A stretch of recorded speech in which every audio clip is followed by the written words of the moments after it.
Chapter 7. Sir William stayed only a week at Hunsford, but his visit was long enough to convince him of his daughter's being most comfortably settled, and of her possessing such a husband and such a neighbour as were not often met with. While Sir William was with them, Mr. Collins devoted his morning to driving him out in his gig, and showing him the country. But when he went away, the whole family returned to their usual employments, and Elizabeth was thankful to find that they did not see more of her cousin by the alteration, for the chief of the time between breakfast and dinner was now passed by him either at work in the garden or in reading and writing, and looking out of the window in his own book-room, which fronted the road. The room in which the ladies sat was backwards. Elizabeth had at first rather wondered that Charlotte should not prefer the dining parlour for common use. It was a better-sized room and had a more pleasant aspect, but she soon saw that her friend had an excellent reason for what she did. For Mr. Collins would undoubtedly have been much less in his own apartment had they sat in one equally lively, and she gave Charlotte credit for the arrangement. For the drawing-room they could distinguish nothing in the lane, and were indebted to Mr. Collins for the knowledge of what carriages went along, and how often especially Mr. Berg drove by in her phaeton, which he never failed coming in to inform them of, though it happened almost every day. She not unfrequently stopped at the parsonage, and had a few minutes' conversation with Charlotte, but was scarcely ever prevailed upon to get out. Very few days passed in which Mr. Collins did not walk to Rosings, and not many in which his wife did not think it necessary to go likewise, until Elizabeth recollected that there might be other family livings to be disposed of. She did not understand the sacrifice of so many hours. Now and then they were honoured with a call from her ladyship, and nothing escaped her observation that was passing in the room during these visits.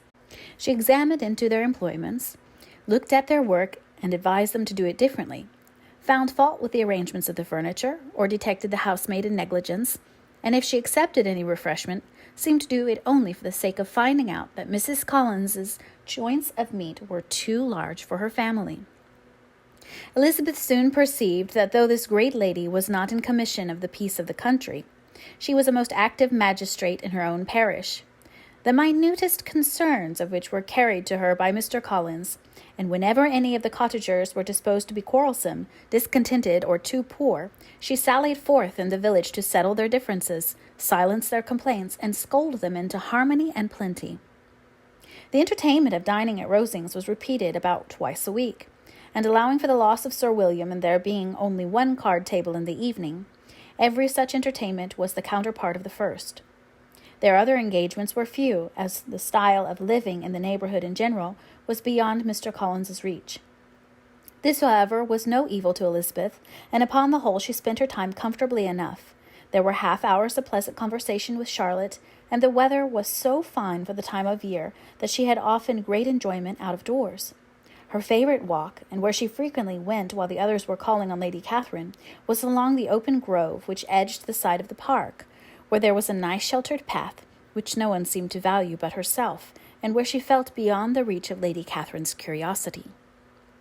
In this quiet way the first fortnight of her visit soon passed away. Easter was approaching, and the week preceding it was to bring an addition to the family at Rosings, which in so small a circle must be important.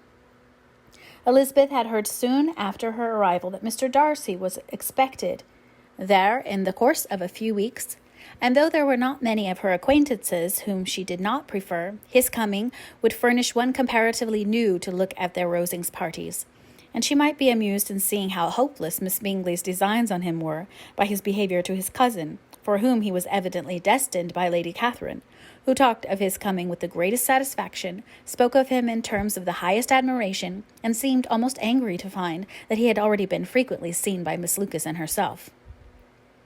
His arrival was soon known at the parsonage, for Mr. Collins was walking the whole morning within view of the lodges opening into Hunsford Lane, in order to have the earliest assurance of it, and after making his bow as the carriage turned into the park, hurried home with the great intelligence.